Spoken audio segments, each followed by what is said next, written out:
Good morning, brothers and sisters in the Dharma. Very glad to be here to share with you this morning about the topic when self comes to mind. Of course, there's a Pali word that describes that, and that is SAKKAYA DITTHI. So I will also explain a little bit about that later on. Today's sharing is very much from a scientific perspective, because when we talk about the mind and then you ask a lot of people and then they start to describe this, describe that, it's not easy to understand what really is going on in the mind and actually what is this thing called self. So today I'm going to use findings from psychology and neuroscience to share with you how the scientists have actually come to the conclusion that we produce this notion of a self in our mind, and it doesn't really exist. Right? So that is what today's sharing will be about from a scientific perspective. Before I go into that, I just like to ask a simple little question. So we start off by asking this simple thing about where is the center of the universe. If we go back in history, go back to the ancient times, right? Once upon a time, that's what people used to think. People used to think, oh, the stars are moving around, so the center of the universe must be where we are on this planet Earth. So Earth is the center of the universe.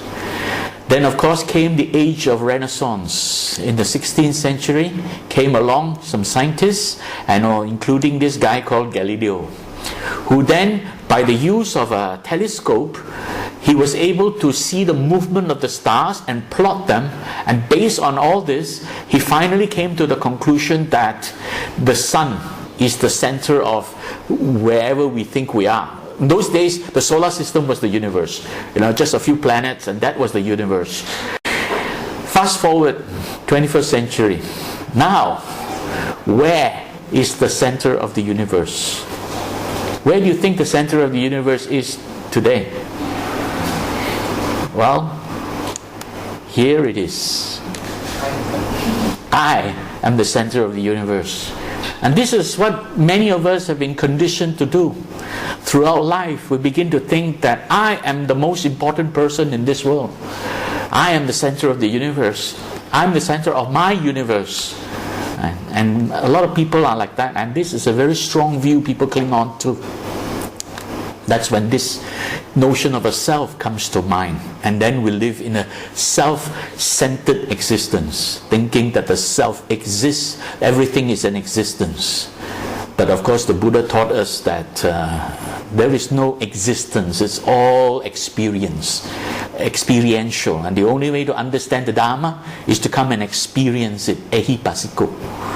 So ehipassiko is not come and just see it with your eyes, but experience it with your life, and that is really what life is all about. And you heard the song earlier on, right? The only truth is change. So basically the only way to experience change is to live it and experience it. Nothing exists. But we have this tendency to think that we are the center of the universe. So who are we really?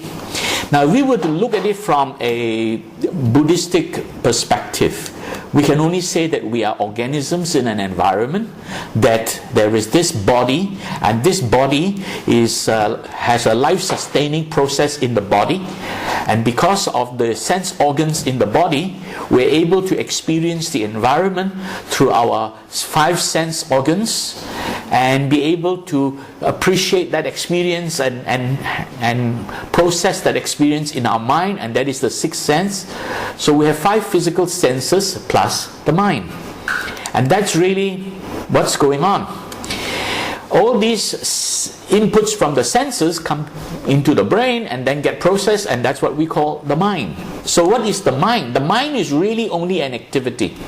In order to understand this thing called self, we have to understand how the mind works, because that is how self is created, by the workings of the mind.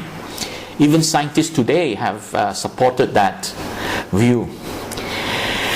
And basically mind is just an activity, and the only way to understand what is an activity is to experience it. And that's what we are doing. And the Buddha described this experience as 3 parts of mental experience. He used 3 words to describe what generally we call mind today. The first word he used is vijnana. Vijnana actually is the arising of mental images in the mind when our sense organs are being stimulated. And this is from the process called panchakanda, the 5 aggregates. And with the 5 aggregates, the mind has now an idea of what I have seen, heard, smelled, taste, or touch. So this is what we perceive through our sense organs. And then at the same time, and this is all not one after another, it's all going on at the same time, the mind processes everything we perceive. And this process is called cognitive process. The Buddha used the word mano. And this is really about cognition and conception. That means everything we see, hear, smell, taste, or touch, we categorize them into categories, and then we begin to give meaning to it. So what we have perceived through our sense organs is called rupa. And the meaning we give a label to it, give a name to it, and that is called nama. That's why nama rupa comes about. And basically, this categorized interpretation allows us to understand what is going on around us. This is conscious rational thinking. That's why it's called cognition and conception. The scientists call this the cognitive process. Cognition means thinking, ability to think about something. That is cognition. Conception means to create stories about it, to understand what it is. Not just think about it, but to understand by making stories. Concept, creating concepts. So that is what Mano does. Cognition and concept. And this is a rational and conscious part of the mind. But there is an unconscious part of the mind called the chitta. The scientists call this the affective process. This leads to the arising of mood and temperament. And this part of the mind, very interestingly, it actually reacts to everything we see, hear, smell, taste, and touch unconditionally. If we see, let's say, bright light, then it produces a sensation that is unpleasant, and this mind reacts. And reacting to pleasant and unpleasant sensations. Right? These pleasant and unpleasant sensations are called feelings, but these are sensory feelings or sensual feelings, Vedana. And this reaction is actually tanha. Tanha is often translated as craving, but I'll show you later. A more precise explanation of the meaning of the word tanha is emotional reaction. And that's what it is. If it is something pleasant, now we want more of it. If it is something unpleasant, we want to get rid of it. Lobha and dosa. And then the next part, we experience things and we begin to cling on to it, cling on to this experience. And that is moha. The clinging on to experience produces the notion of a self-centered existence, the delusion that the self exists. This is mine. I am experiencing it. I am me and mine. So that's the moha part. So the lobha, dosa, and the moha. This clinging on process is called upadana, often called clinging, but actually it's a kind of personalization. Every experience we personalize. Think about it. You wake up in the morning, you knock your hand against the wall, and it hurts. What do you say? My hand hurts. What's the first word? My. Okay? You walk down the street, you accidentally kick your toe against the lamppost, and then you feel a pain, right? So what does your mind think? Oh, I feel painful. What's the first word? I. See, every experience we have, the I, me, or mine automatically arises. Why? This is because of conditioning. And this conditioning is not this lifetime or even your past lifetime. It goes back eons. It goes back even to the time of evolution of the human species. I'm going to show you later on how the scientists have explained that because of evolution, a few things have happened, and condition our mind to think in the way we do that ends up producing this notion of a self-centered existence. And there is a connection between the mind and the brain, because most people, when we ask you, where is your mind? Where do you point? Most people point up there. Even I sometimes have a tendency of doing that. But what are we pointing at? We're not pointing at the mind. We're pointing at this organ called the brain.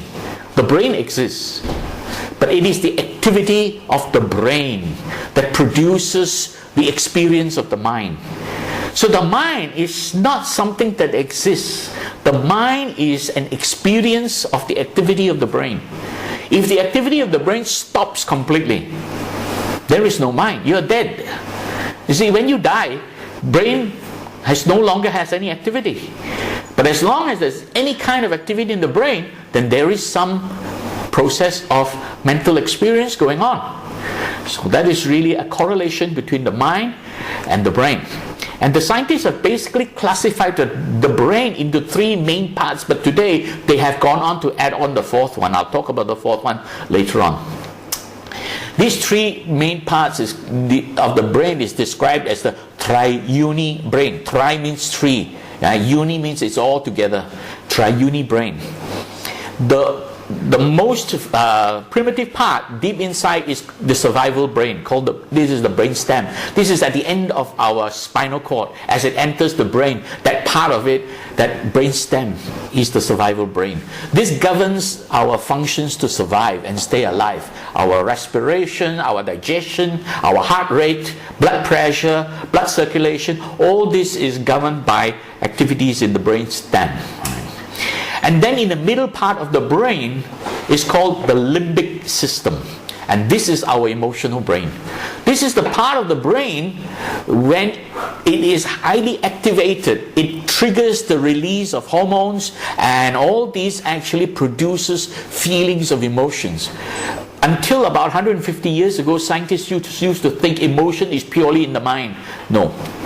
Emotion is also in the body. It begins with the body. It's biochemical reactions in the body, triggering sensations in the body, and then the mind reacts to it. That whole process of sensations in the body and the reaction of the mind, that is emotion. Right? So emotion is not just purely mental. There is a physical component to it. Some people feel it in the neck, tension in the neck. Some people feel it in the stomach. That's why they call gut feeling. Right? So all this is part of the whole process called emotion. And then the outer part of the brain is the cerebral cortex. This is the thinking brain, generally described as the thinking brain. Of course, it is not correct to say thinking happens only on the outer part. Emotion happens only on the inner part. That's not correct. But basically, the activity of the inner part will trigger emotion. The activity of the outer part will trigger thinking. That's really what it is. But it is not exclusively in that area. Many different parts of the brain are affected. So in a nutshell, you could basically say this inner part of the brain is responsible for this process called affective process, our emotions, chitta. And the outer part of the brain, the cerebral cortex, is responsible for the activity called cognitive process, right, which is mano, the thinking process. It's very important at this point to point out that these two words, mano and chitta, are used by the Buddha throughout the Nikaya to mean very specific things. The Buddha was not referring to it as just mind. The Buddha was specific, and I'll point out to you later on, I'll show you what I mean when I say the Buddha was specific. When he used the word chitta to describe something in Pali, he meant emotions. When he used the word mano, he meant thinking. That's the important thing. Right? So I'll come to this differentiation in a moment. Now, when we experience our environment, what happens? So we take the classic thing, the one sense organ which is the most complex of the 5 sense organs we have. Seeing is the most complex sense organ. Right? So we look at the experience of seeing. So the experience arises dependent on presence of necessary conditions. various conditions, and then the experience of seeing arises. What are some of the conditions? Right? Apart from having, let's say this lady sees the dog. Apart from having a dog and the person staring at the dog, there is light. Without light, you can't see. So there are many conditions necessary to give rise to the experience of seeing. Light reflected from the object, entering the eye, triggering, arousing the nerves at the back of the retina, at the back of the eyeball, and they send impulses to the brain, and then you have this experience of seeing. Any of this not working, then that experience is not there. Somebody, if there is no light, let's say if this room is completely pitch dark, can you see me? Of course you can't. So therefore light is an important thing. Now what are we seeing? That is the other point where I have to point out, you see. So when we see something, what are we seeing? Are we seeing the dog out there? Or are we seeing light reflected from the dog? See, we don't see objects. We see light reflected from the objects. And that is the reality. Right? So seeing is not seeing the object. Seeing is seeing light reflected from the object. And if anything obstructs this condition, you will not see the dog. If there is something blocking the light entering your eye, that means there is a wall in front of the dog, you can't see. If there is no light, pitch dark, you can't see. So because of this sense organ picking up this light, it then processes it, and this process is panchakanda, process of perception, the 5 aggregates. And with this 5 aggregate, it gives rise to a mental image. Oh, I have seen the dog. There is an image of a dog in your mind. So that image of the dog in your mind is what you think you are seeing. And from there, you think of the dog. Because your mind projects that image and say, there is a dog out there. Projecting the notion that there is a dog out there. Right? And this is really what is going on. Now when that happens, what goes on in your mind? I see the dog out there. What's the first word? I. See, you never say, these eyes see the dog out there. And if your hand is hurting because it knocked against the wall, do you say, this hand hurts? Right? You don't. You say, my hand hurts. And if you kick your toe against the lamppost and it hurts, and you feel the pain, do you say, there is a pain down there? No. I feel the pain. See, the I, me, and mine arises all the time with every experience. And this is really what's going on. Because of this projection out there, it is actually, the whole process is really just an experience of seeing. But what happens is this projection is causing a process called dichotomy. Dichotomy means breaking something into 2 distinct parts. It's breaking your experience into 2 distinct parts. And what are these 2 distinct parts? The subjective self, inside, what is going on in your mind, right? And that is the subjective self, atta, right? And that's why if you think the self exists, you think there is atta. And if you know that the self doesn't exist, then it is anatta. The anatta means the opposite, the non-self, right? And then because you projected there is this dog out there, there is also this objective experience. So every experience you experience with your sense organs, you tend to break it into 2 parts, and that is what's in here, subjective, and what's out there, objective. Atta, loka. That's why we think there is a self in the world, right? Because we now reference there is a world out there and I exist in here, right? And with that kind of conditioning of our mind, we begin to personalize every experience. And this personalization is called upadana, often translated as clinging, grasping, or attaching. Right? Upadana, clinging, grasping, or attaching, but actually it's personalizing. That means saying, it belongs to me, I experience it. So we personalize subjective experience. There's I feel the pain, I see the dog.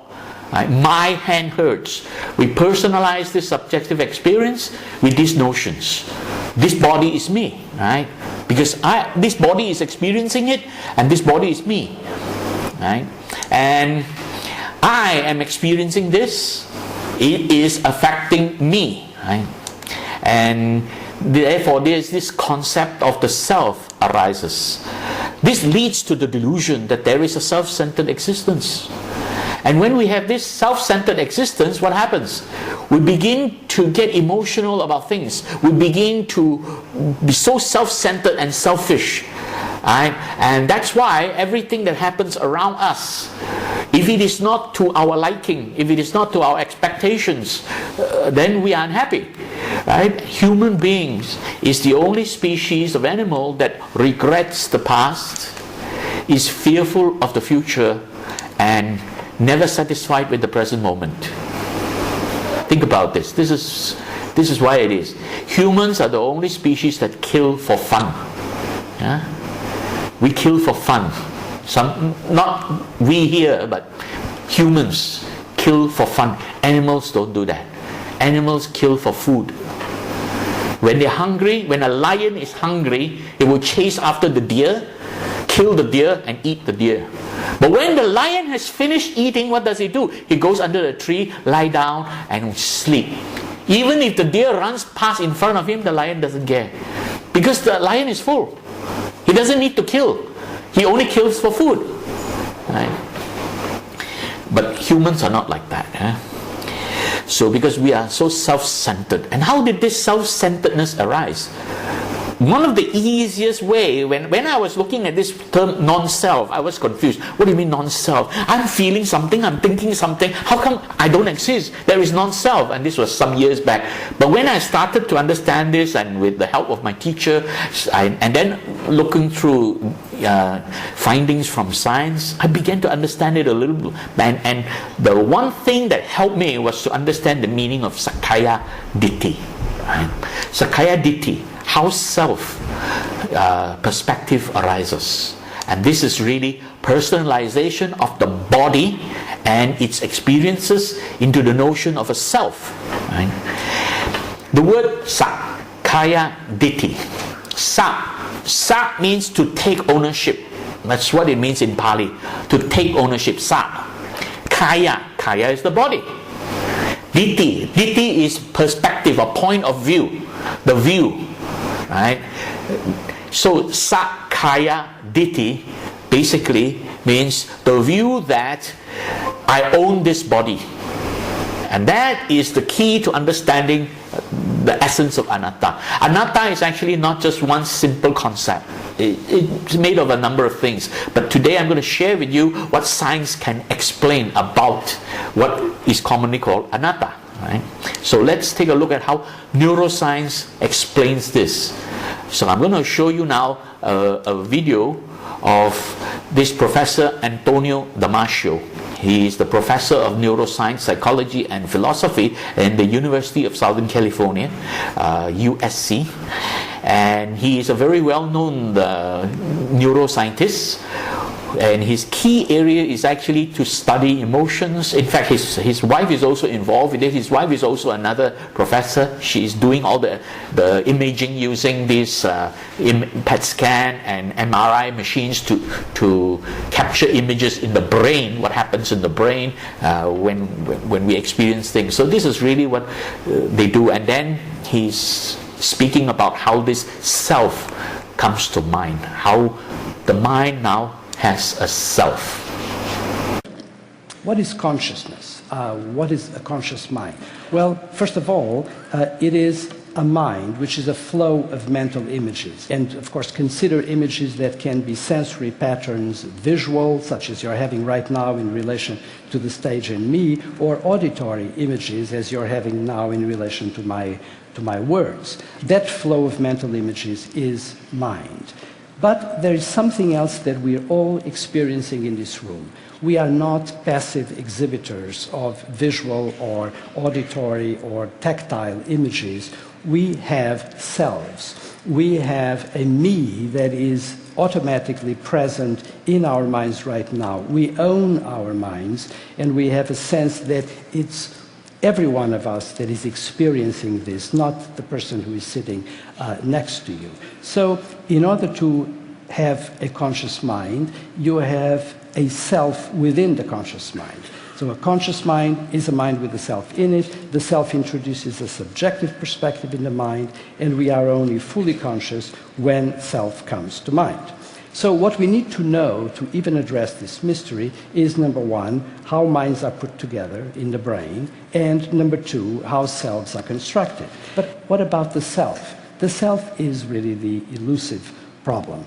And for a long time, people did not even want to touch it, and because they say, how can you have this sort of reference point, this stability that is required to maintain the continuity of selves day after day?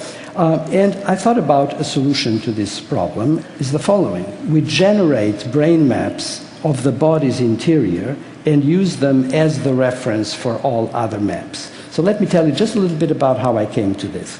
I came to this because if you're going to have a reference that we know as self, the me, the I in our own processing, we need to have something that is stable, something that does not deviate much from day to day. Well, it so happens that we have a singular body. We have one body, not two, not three, and so that is a beginning. There is just one reference point, which is the body. Let's take a look at what he has said, when self comes to mind. That's actually the title of a book he wrote on this. He said, mind is a continuous flow of mental images. That means images continuously flow in the mind. And when he says images, he's not just referring to visual images, also audio images, also tactile images, touches, right? Smells and tastes. These are all mental images. Right? 5 different kinds of mental images from our 5 senses. And these images continuously flow. That is what the mind is, a continuous flow of mental images. And these mental images arise because of the Panchakanda. So a conscious mind is a mind with a self in it. Very important here, he's saying, he's pointing out, see, all these Western scientists, they always like to describe consciousness at a very high level, which includes the notion of a self. So he says, the word consciousness refers to that there is a notion of a self, because humans are self-aware. We look in a mirror, we know we are seeing ourselves in there. We are not thinking, oh, there is another person behind the mirror. Right? Animals will think like that, but humans don't do that. And the self introduces a subjective perspective in the mind. And that's what he's describing, that this experience in the mind is the subjective experience. And we are only fully conscious when self comes to mind. And this is what Western scientists, the position Western scientists take when they describe the word consciousness. We have to be aware. Western scientists' description of the word consciousness is not the same as what we study in the Dharma with the word consciousness. Because we see the translation of the word vijnana, translated as consciousness. But that consciousness is not the same as this Western scientist description of consciousness, because vijnana is a consciousness of awareness of objects. That's it, consciousness of objects. But here it is not only consciousness of objects, but consciousness of, or the awareness or the notion of a self in the world. Right? So there is this self. And he mentioned that there are 2 things we need to understand: how the minds are put together in the brain, and we briefly talked about that, the 3 kinds of mental experiences and how it correlates to the brain. But the next part is the interesting one. He says how selves are constructed. Watch this statement. He says how selves are constructed. Selves don't exist. The scientists have said that. Constructed. So the notion of a self is a construction, a mental construction. It does not exist. Like the brain exists, but the self does not exist. It's constructed by the process of the mind. And we generate brain maps of the body's interior and use them as a reference to point at all as a map for the world. Because of this subjective experience, we then perceive everything around us relative to where we are in the mind, right? Because we have this brain map of different parts of the body. Even if you close your eyes, you know where your hand is. Your left hand can touch your right hand. You don't need to open your eyes and say, my right hand is there. You can then touch it. You close your eyes, you know you can touch it. You can touch your toe even with your eyes closed, because there is a brain map of every part of your body. And finally, this is the key to understanding is the body, and the experience of the body becomes the reference point for the self. And that is really the crux to it. And now I'm going to show you a psychological experiment, and this is now very famous all over the world. There are thousands of people doing this now. It's called the fake hand experiment. And this causes us to personalize the subjective.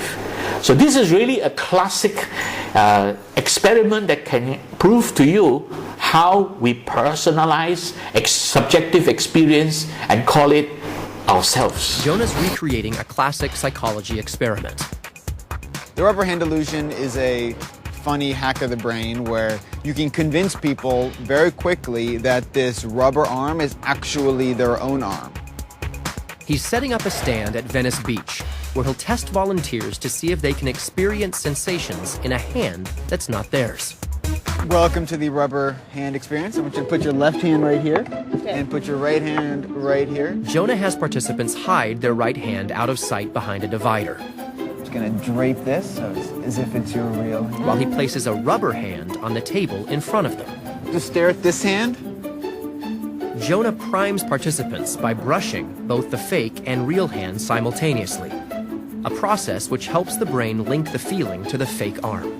Feel like you're doing that to my hand, but that's not my hand. My hand's over there. So that's kind of weird. That's kind of weird. Now that Jonah has linked this volunteer's brain to the new hand, he's got an even bigger surprise for her. That was a little bit scary. Good flinch. Oh my goodness. When you hit that thing, I thought I was gonna lose my hand. So it was so scary. And it really felt like that was like I could move those fingers if I wanted to. My brain decided that it was that I could feel that. Yeah. And that you hitting that was hitting me. That's so strange how it does that. Impressive, right? Let's see how many other people fall prey to this mind game. My name's Jonah. Okay, so you keep on staring at that hand.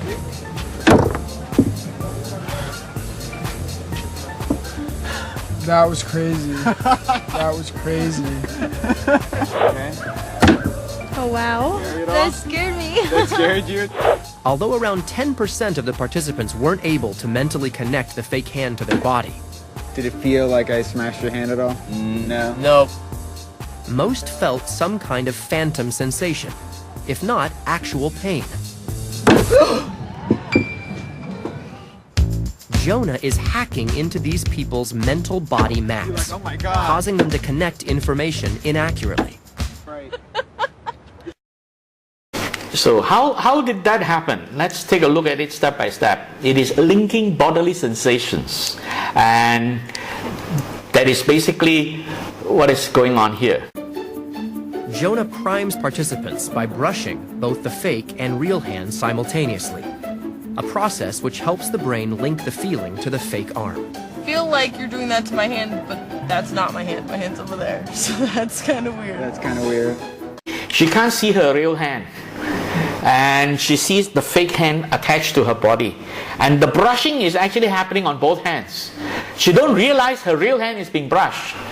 She only see the fake hand being brushed, but she's feeling the sensation of brushing. Therefore, she thinks, the mind links this fake hand as my hand. And this is really what's going on.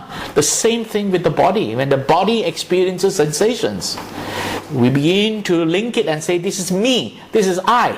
Right? That is how we link the body to be the me or the I, right?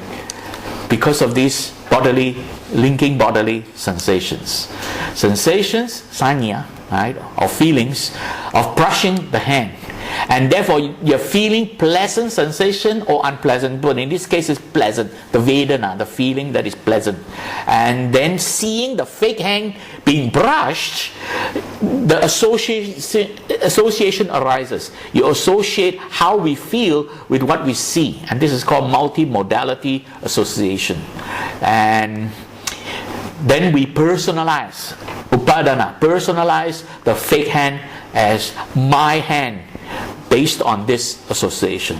And this is happening throughout our entire body, constantly. Right? So this process of personalization, right, is SAKKAYA DITTHI, personalizing the body. And what is going on here? Emotional concept, right, notion of a subjective self arises, right, because we think it is affected by feelings.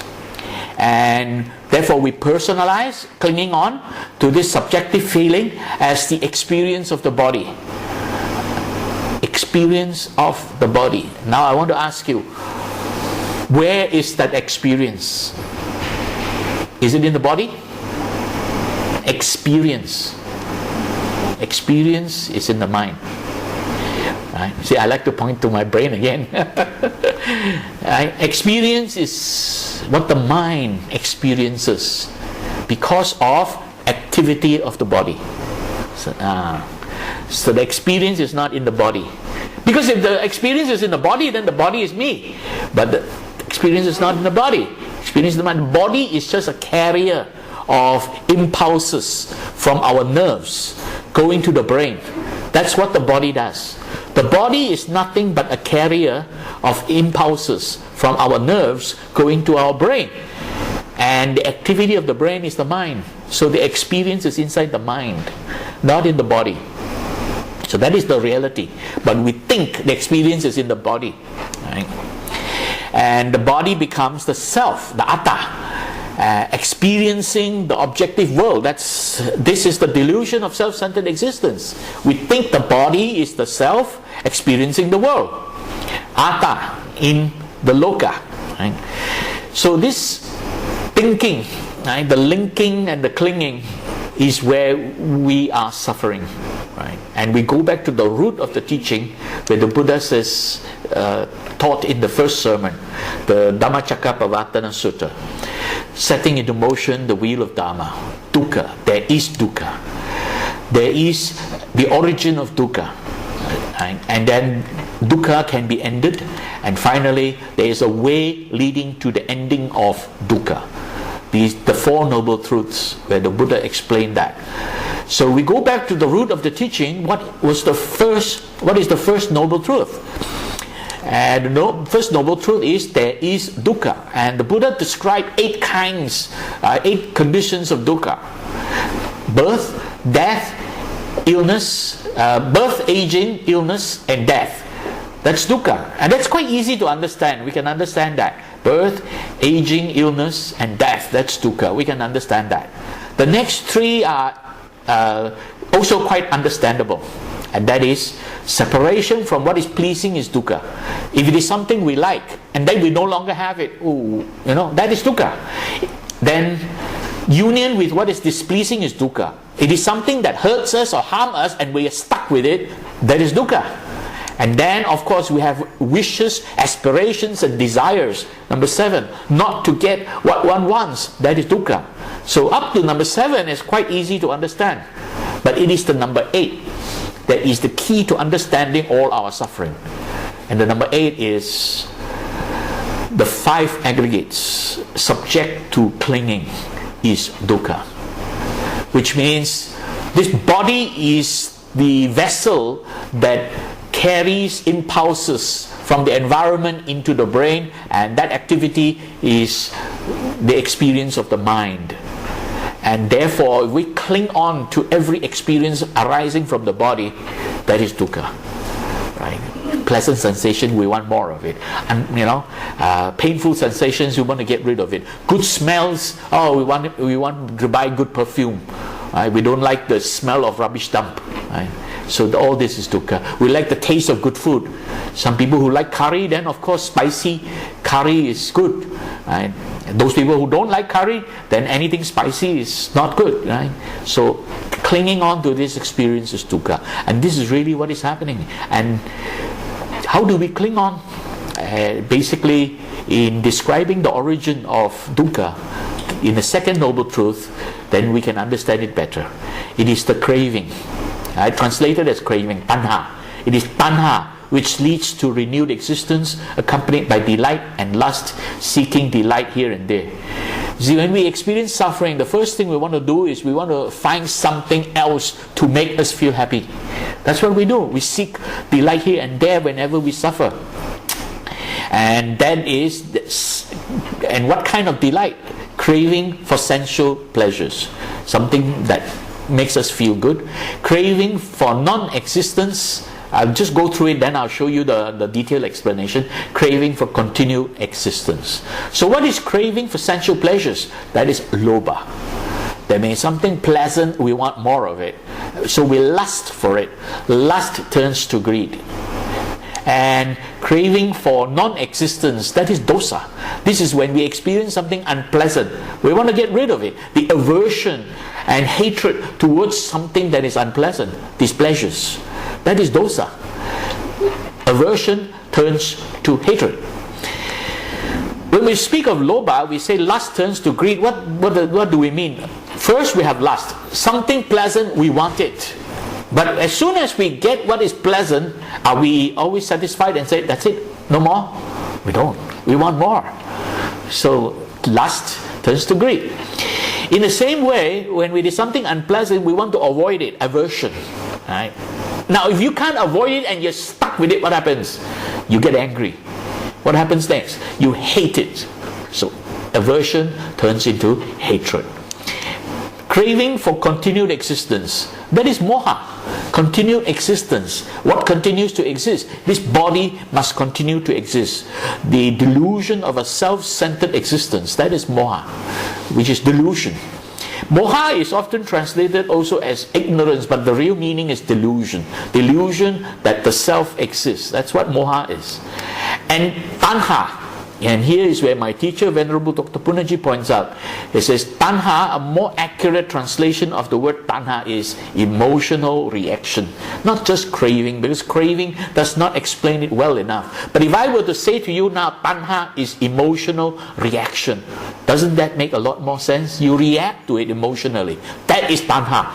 That is the beginning of all your suffering, because you react. This is why we need to learn to meditate. Learning to meditate will tame our mind not to react to sensations. That is the training. So it is this reaction. The first thing the first fruit in meditation practice is to tame your tanha. Basically, you don't react to sensations. Right? So Bhante Punaji here says how this self arises, and that is this subjective self, the atta, came into being when tanha, emotional reaction to sensations, lead to personalization, clinging on to the reaction as mine. Right? When we cling on to something as mine, then there is something else that is not mine. We alienate, right, what is out there, that is not mine. Right? So they are actually pairs. Where there is something subjective, there is something objective out there. When you have something in here, you must have something out there. Otherwise, you can't call it in here, you see. It is not universal as one. Right? So, subjective is personalized. This subjective experience, and the objective is alienated, pushed away, and giving rise to the notion of being self in the world, the atta in the loka. And this leads to existential thinking. We exist. And this existential thinking is bhava. That's why we keep coming back over and over and get reborn. Because as long as the mind is not freed from bhava, we will always be reborn. And this whole process of freedom from bhava is described in details in the Paticca Samuppada, but I'm not going to go into that. Right? But this bhava is referring to this existential thinking. I exist. Right? Now, the scientists actually have a way of describing this whole process, and they call this is quite recent research. This research only started about 15 years ago, and today now it is ongoing. It is not final, so there's still a lot of debates amongst various scientists. It's called default mode network. So this Dr. Ronald Siegel is a psychopharmacologist at UCLA, University of California, Los Angeles. Psychopharmacologist. They discovered this is when they ask people to go into these brain scan machines. And they wanted to scan the brain of a person who is resting. So they say to the person, okay, don't concentrate on anything, just relax. So the person relaxes. And what scientists expected to find is they wanted to see how the mind calms down. But instead of seeing how the mind calms down when they tell the person to relax, they found a lot of activity going on in a few specific parts of the brain. 3 specific parts of the brain, and this is what they describe as the default mode network. When you are at rest, not focusing on anything, that's the default, and this is the network of activity in the brain that is going on. And what's happening when we're talking to ourselves about ourselves and thinking about what we like and what we don't like and thinking about others is there's the activation of an area of the brain called the default mode network. And this is what's activated when we're not actively pursuing desires or actively trying to achieve some goal. And while this default mode network is activated, we're thinking a great deal about who we are, how we compare to others, what's going to happen to us, and we're remembering things that we've done and planning for the future. And it turns out that it is the activation of this default mode network that is an important part of developing a sense of me or I. So next slide. Who am I? It turns out that there are 2 types of self-reference that cognitive psychologists have identified. One of them is called the narrative focus, and this is when we talk to ourselves about ourselves and particularly talk about our enduring traits. You know, I'm a nice guy, I'm a smart guy, I'm a dumb guy, I'm a mean guy, I'm a father, I'm a husband. All of these kinds of discussions of ourselves in narrative mode. And this involves the words that are occurring in our mind all day long. The other mode, experiential focus, is actually simply noticing the moment-to-moment kaleidoscope of inner experience. The itch, the ache, a thought arising and passing, and the like. And we know that when people are involved in this experiential focus, which those of you who are meditators will recognize is indeed what we're trying to cultivate during mindfulness practice. Default mode network activation. So let's take a brief look at what he said. It says when we are not focused on pursuing a specific goal, that means we're not engaged in a task where we have to do something specifically and concentrate or focus on it, right? Then there are 2 types of self-reference going on. That means we refer to ourselves. Right? And the first kind, he calls it narrative focus. Narrative focus basically is thoughts arising such as who we are, how we compare to others, what's going on, what's going to happen to us next, and remembering things in the past, things that we've done, planning for the future, what we should do next, and then talking to ourselves about ourselves. So this is really the narrative focus. And some people, the psychologists, call this mind wandering. The mind wanders off into all these kinds of thoughts. You know that sometimes when you meditate and you are not attentive to your meditation, you sit there, close your eyes, thinking that you want to meditate, and before you know it, these are the thoughts rising. Then there is another one, and this is what you should experience when you meditate. This self-referencing experiential mode, experiential focus, and that is moment-to-moment experience, awareness of moment-to-moment experience, observing what is happening inside your body and your mind, and observing the thoughts arising, sensations and feelings, and then thoughts arising and passing. They arise and they pass. So observing anicca. That's really what we should do in meditation. So in other words, In other words, in these two things, we are not focused on doing some action, pursuing a goal. Because in meditation, you are not sitting there pursuing a goal. You're firstly sitting there relaxing. For samatha meditation, you're just allowing your mind to rest and relax. Right? So basically, that's what we should be doing when we meditate, experiential focus. But very often, the mind switches to narrative focus. Right? Now, this default mode network was discovered only about 15 years ago by a scientist by the name of Marcus Reichley. So fortunately, I have a clip here. We're going to take a look at his explanation. He's not very good at explaining, but at least he gives you some basics here. Professor of neurology, neurobiology, and biomedical engineering at Washington University in St. Louis. Default mode network. He's the one who discovered it when he puts patients into these machines, and he just wants to measure what happens when people are resting, thinking that they want to measure relaxation. But instead of measuring relaxation, they measured a lot of brain activity, the mind wandering.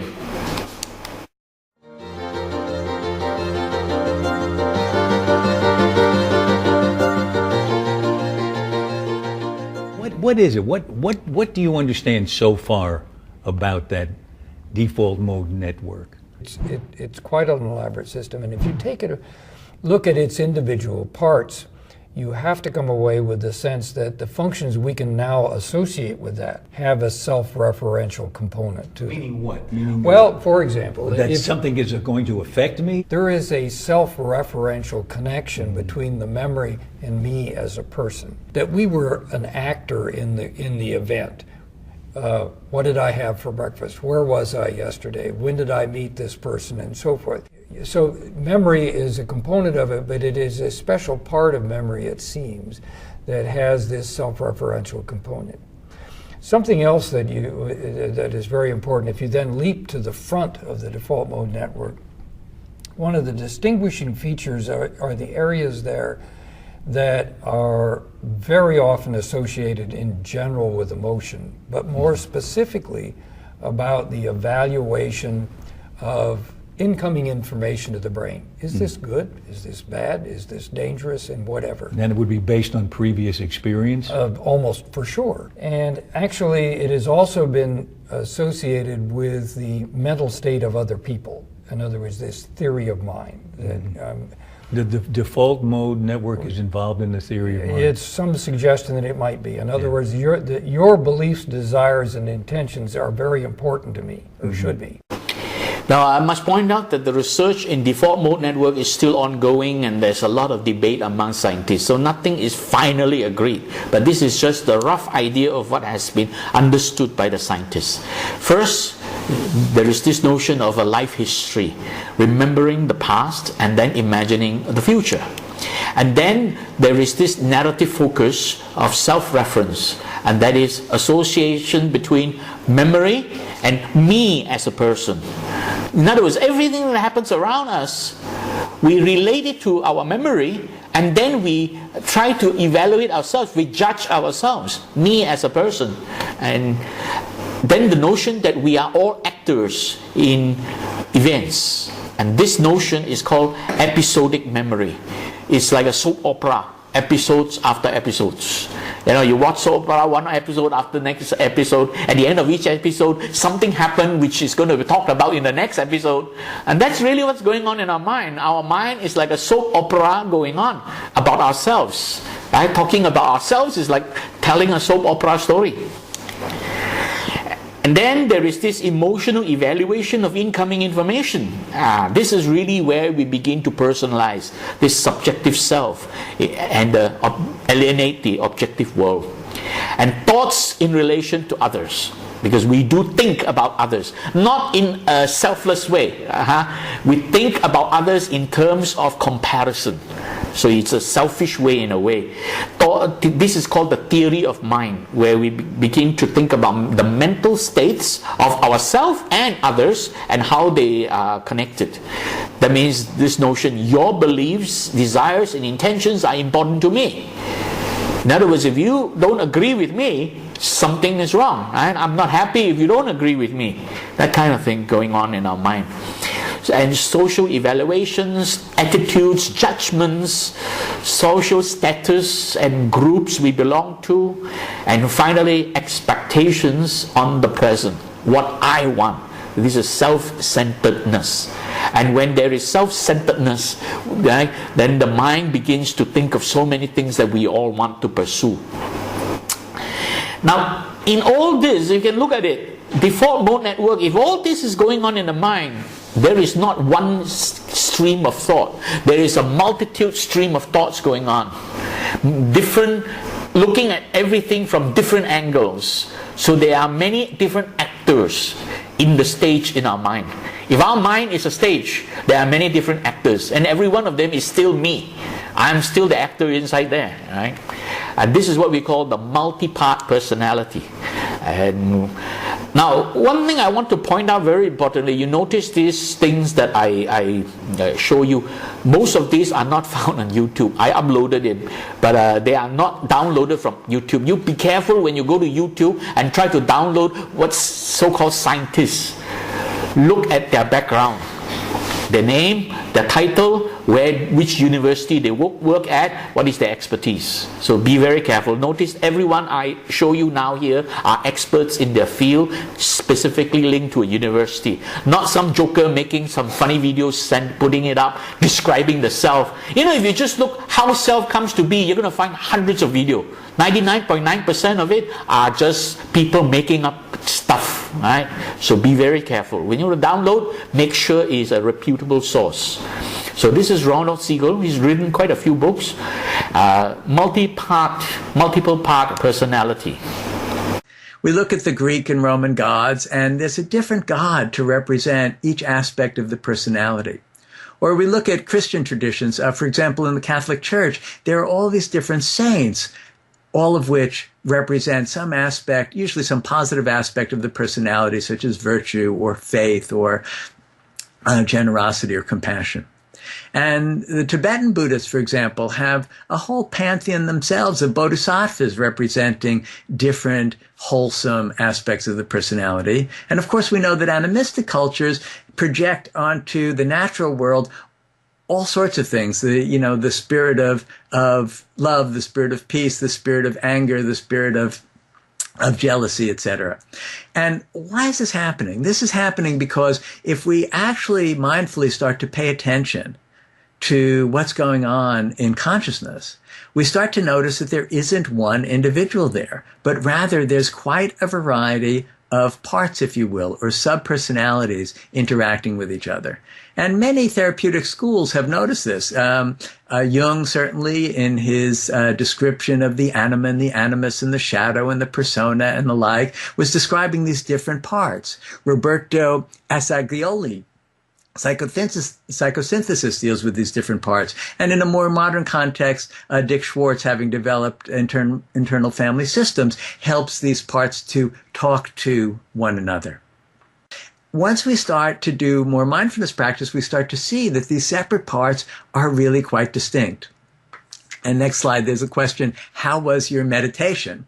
My friend Trudy Goodman puts it this way. She says, well, there was part of me trying to attend to the breath, part of me fantasizing about the future, a part of me judging myself. We better ask the committee because it doesn't feel as though there's simply one person in there. Now, this has enormous implications for psychotherapy because when we reject one part of our personality, one behavioral pattern, one set of feelings, we get ourselves into trouble. Let me give you an example. We're going to describe this in terms of Jung's shadow. So that slide, please. If I like to think of myself as being generous, hardworking, and intelligent, I'm going to have a lot of trouble with my greedy, lazy, and dumb side. And every time I do something that makes me feel greedy, lazy, or dumb, I'm going to get all defensive or self-punitive about it. Or worse, if I'm in an interpersonal interaction and the other person does something that highlights this aspect of my experience or my personality, I'm going to get all defensive and hostile toward them. It's not going to go well. In fact, identifying with some parts of the personality while eschewing others is actually a mild form of dissociation. our defensiveness causes us to block out parts of our experience. And in so doing, we wind up being disconnected from important parts of ourselves and always being in a sense of defensive stress or tension as we're blocking these things out. See, because of this multi-part personalities, there are certain personalities we like to show people, so they are in the limelight, so to speak. And then there are certain aspects of our personality we want to hide, and they are the shadows. And we don't want the shadows to be seen. We want it to be hidden. Right? So we have this tendency of doing it. And think about it, every single one of us is like that. There is a part of me that wants to show you who I am. There is a part of me where I don't want you to know about. Right? That's really what it is. But unfortunately, there's a part of me that I don't want you to know about. Is a very defensive part. We defend our ego. We go through all lengths to defend our ego. And here is the opposite. Just now you saw the rubber arm experiment. That is personalizing the experience. Now I'm going to show you the opposite of that. Alienating the experience, pushing it away. Right? So this is alienating the objective. And that is the fear of losing face. Get a free soft. What's this thing? It's empty? What? And we can capture our ancient instincts in action. How will unsuspecting shoppers react to a pile of cans we've rigged to collapse? I didn't do it. Until that moment, the shoppers all around us are simply people we are unlikely to see again, and we don't pay them much attention. But the split second the pile collapses... I didn't touch it. I didn't even touch it. we care what mere passers-by think of us. Suddenly, our reputation is on the line. And we are keen to leap to its defense. I didn't take from the bottom, I swear.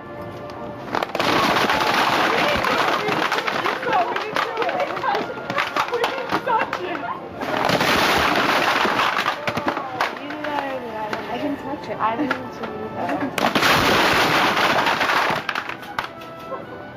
Honestly, I was nowhere near.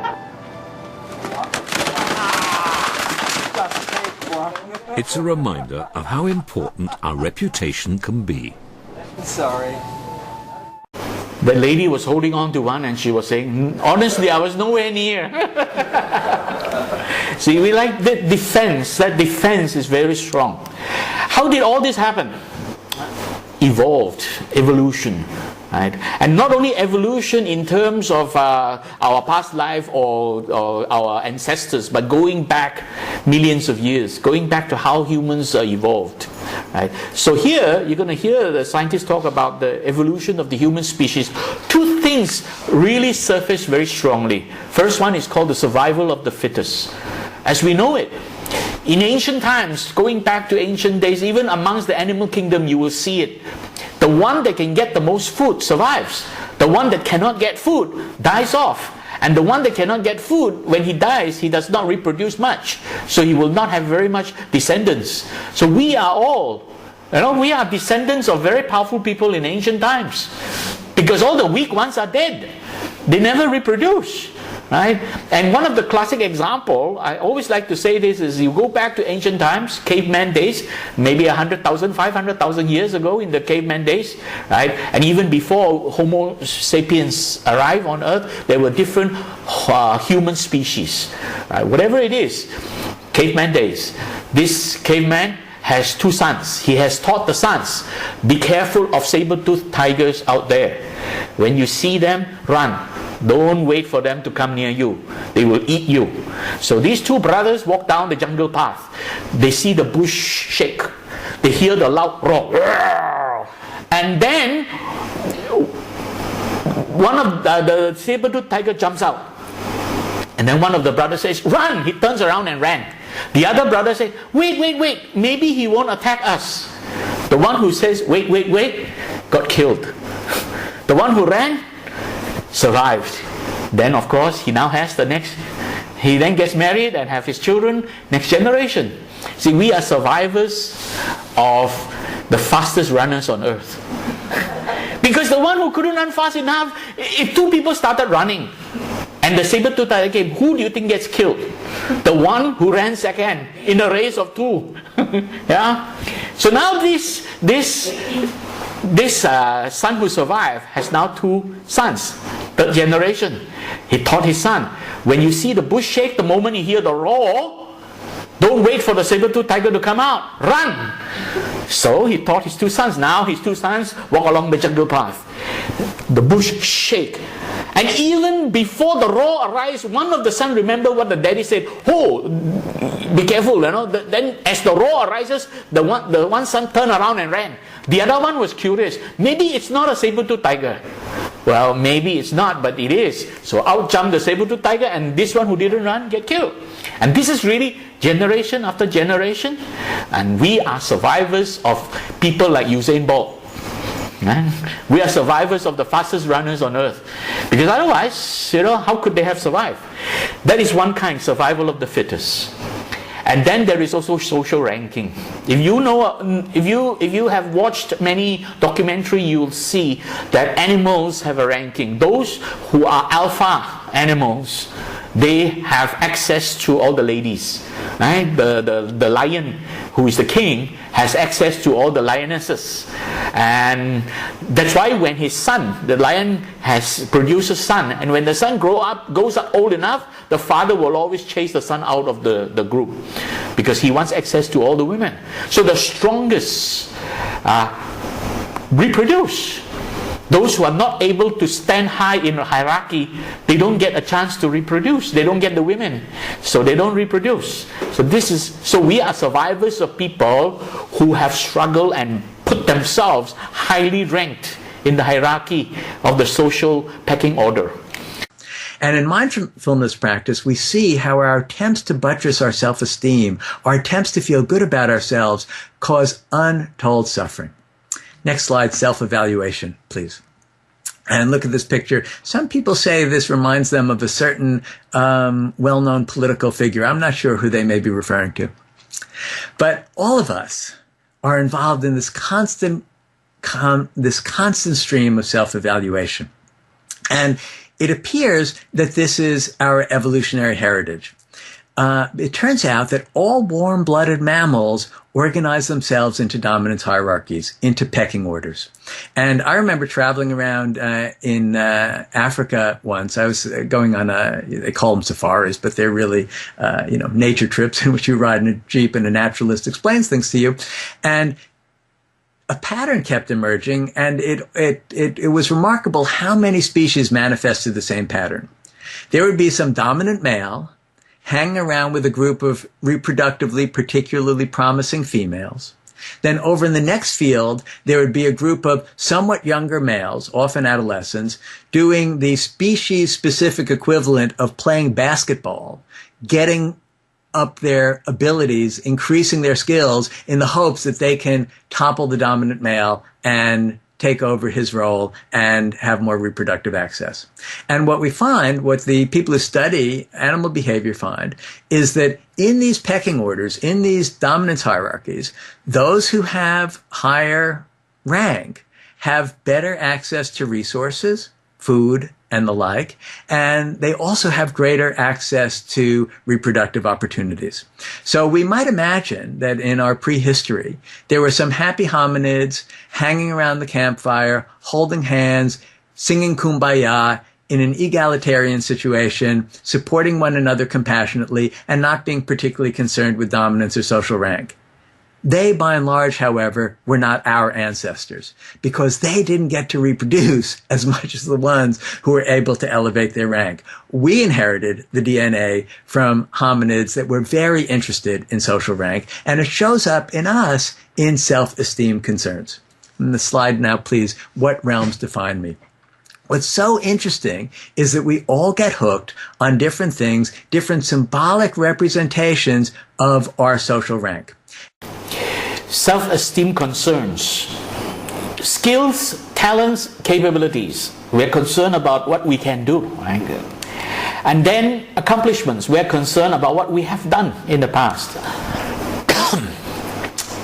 Pedigree or group membership or status. We are concerned about to whom we belong to, which club we belong to. So this is the prestige level. And in the case of India, of course, you have the caste system, right? So that the Brahmins, and then you have the workers. And then moral standing, and this is how righteous or noble we are. And finally, appearance, and this is a very strong one. Because many people cannot have everything on the top. So finally, the bottom is the one that is predominant, right? Prestige association. We look good, right? We smell nice. We look powerful. We have nice muscles, nice body, right? We like to groom ourselves and stuff like that. So this is really because it has evolved over millions of years that this is the only way we can actually protect ourselves and pass on to the next generation. And this is really very strongly emotional. All this is emotional reactions, emotional desires. And we have to be careful about emotions, because the Buddha did point out about this.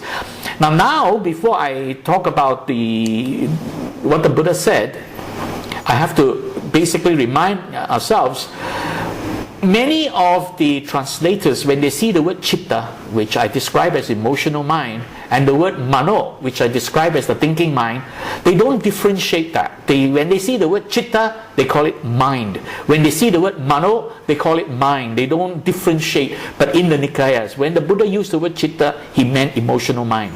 When the Buddha used the word mano, he meant thinking mind. So we have to be careful about the Pali version. Right? So this is an example where the translators have translated this to mind. It says, the world is led around by mind it's dragged here and there. Mind is the one thing that has all under its control. Well, it is not very specific, it's just talking about the mind, but there's so many things happening in the mind. Let me show you the translation of my teacher, Venerable Dr. Punaji, exactly the same verse. He says, emotions dominate the world. Emotions create distress. Distress is mental suffering. Emotion is that one thing to which all are spellbound, because the Buddha used the word chitta, and that is emotion. The Buddha was referring to our emotions. But unfortunately, the translators only translate it as mind.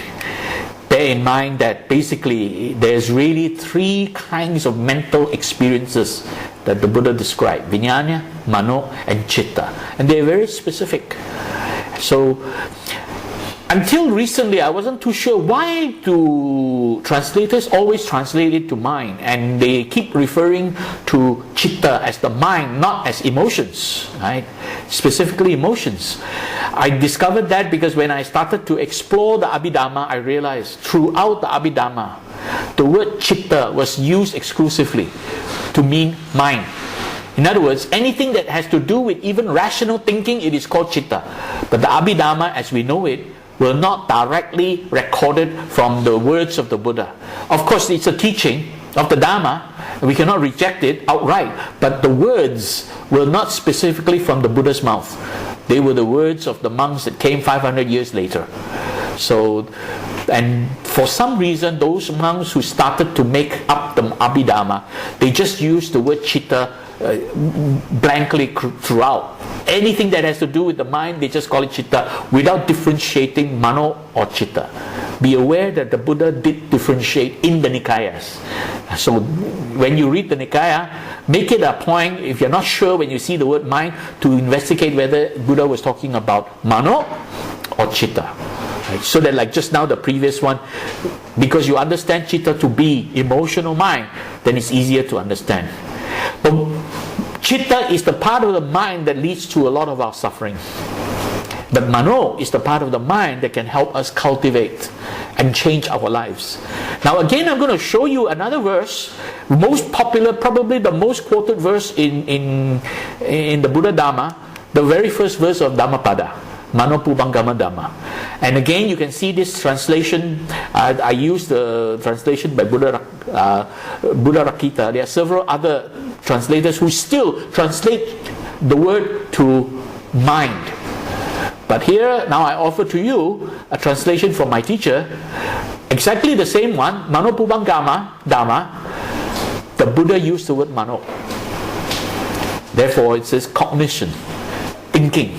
It is our thinking that precedes all experiences. And it is our thinking that dominates and can change our lives, right? And create our realities. And with destructive thinking, then if we speak or act with destructive thinking, pain follows, suffering follows, and so on. So Mano is the part of the mind we need to cultivate. Chitta is the part of the mind we need to tame. And this is consistent with the teachings of the Buddha. Because when we meditate, you can only meditate successfully, eventually, by taming your 5 hindrances.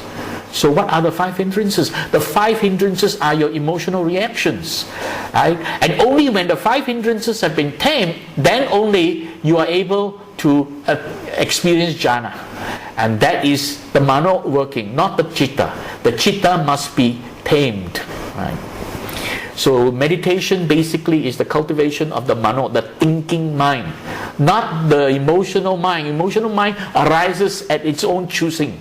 There was a study out of Harvard that shows that short daily doses of meditation can literally grow the gray matter in key areas of your brain having to do with self-awareness and compassion, and shrink the gray matter in the area associated with stress. There was also a study out of Yale that looked at what's called the default mode network of the brain. It's a connected series of brain regions that are active during most of our waking hours when we're doing that thing that human beings do all the time, which is obsessing about ourselves, thinking about the past, thinking about the future, doing anything but being focused on what's happening right now. Meditators not only turn off the default mode network of their brain while they're meditating, but even when they're not meditating. In other words, meditators are setting a new default mode. And what's that default mode? They're focused on what's happening right now. In sports, this is called being in the zone. It's nothing mystical. It's not magical. You're not floating off into cosmic ooze. You are just being where you are. The cliche in self-help circles is being in the now. You can use that term if you want, but because it's accurate, it's slightly annoying, but it's accurate. It's more just being focused on what you're doing.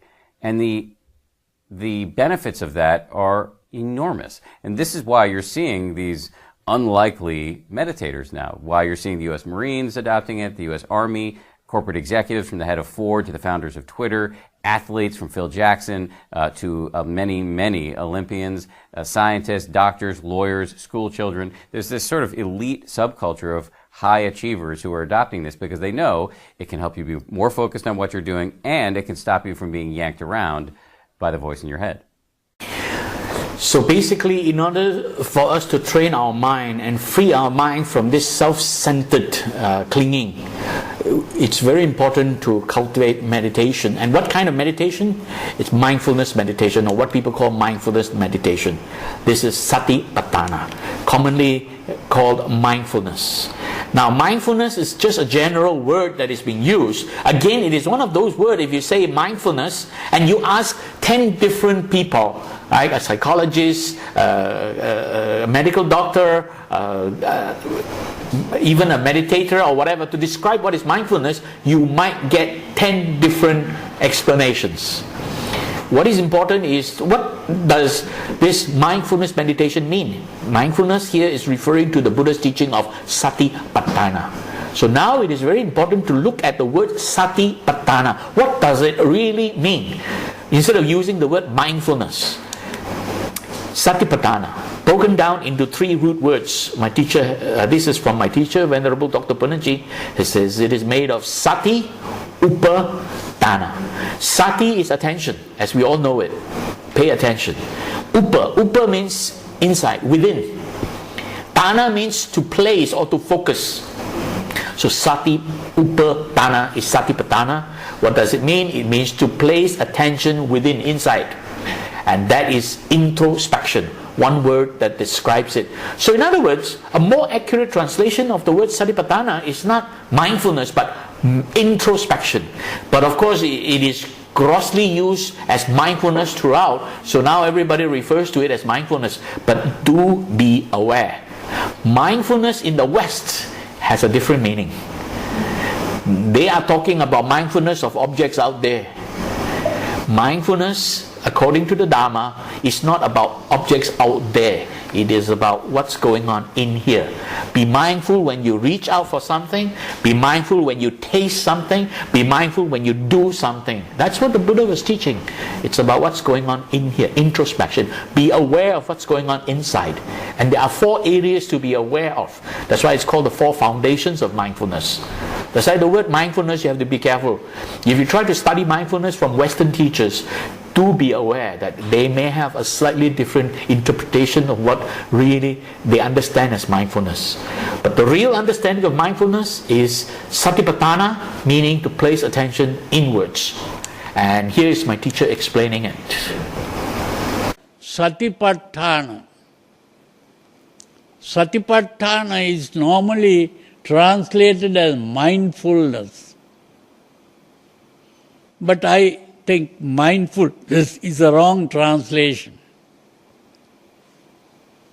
We are not trying to fill the mind. Mindful means the mind is filled. We are really trying to empty the mind, not to fill the mind. Because the mind is filled with all kinds of nonsense, and as a result, we are suffering. So we are emptying the mind. And the important thing is, to empty the mind, we can't be looking out into the world. We are looking out into the world through the senses, the 5 senses, the eyes, the ears, the nose, the tongue, and the body. When we focus on the things that we see, hear, smell, taste, and touch, we begin to react to those things. If it is pleasant, we desire. If it is unpleasant, we hate. So we are not calming the mind. We are reacting. And therefore, we have to learn to take our attention away from what we see, away from what we hear, away from what we smell, away from what we taste, away from what we touch. So that means turning the mind inwards. And turning the mind inwards is not called mindfulness, it is called introspection.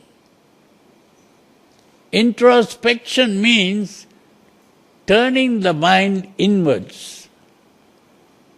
So the real satipatthana is introspection. And turning the mind inwards, there are 4 areas to look at. And basically these are the 4 focuses of introspection. Kayanupassana, the body. Vedananupassana, the feelings and sensations of the body. Chittanupassana, again here is what it really means. Chittanu is talking about the emotional states that arise. Right? So it's observing the manifestation of emotional excitement, emotional states arising. And Dhammanupassana. Here Dhamma really is referring to thinking, conscious thinking, conception. How we make up stories in our mind. Right? Basically, this will help you free your mind, or rather reduce the mental clinging of the notion that the I exists, right? The notion of a self-centered existence. The practice of satipatthana will help you tremendously in understanding and freeing yourself from the clutches of anatta, right? So that you're now able to see anatta, the clutches of atta, so that you're no longer attached to the self in the world, but instead understanding rising and falling. So with that, I end my presentation. I hope today has been helpful. Thank you very much.